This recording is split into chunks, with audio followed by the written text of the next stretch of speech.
দিয়েছে এই টাকাটা, এই টাকাটা আমি স্যারকে যদি ডাবল করে দিই কেমন লাগবে?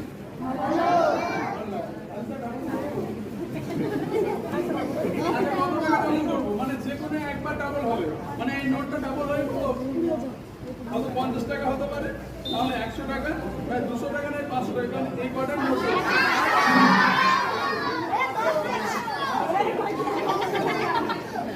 ব্যাংকে দেয়। আচ্ছা তাহলে মেডিসিন দিয়ে কিন্তু ভালো করে লক্ষ্য রাখো তোমরা যে কিভাবে টাকাটা ডাবল করছি, ঠিক আছে? ওকে, ভালো করে লক্ষ্য রাখো কিভাবে ডাবল করছি, যা সেই মাছটা একটু শিখে নেবে।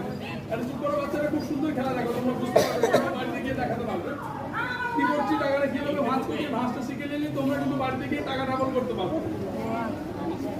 প্রথমে একটা ভাঁজ করে চট কোথায়? ওইদিকে ছিল তো অফিস রুমে।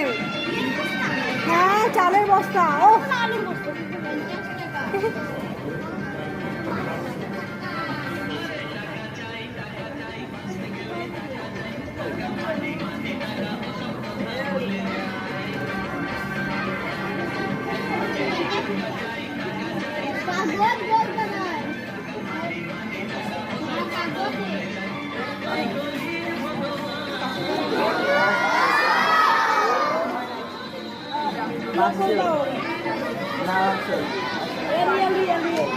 এদিকে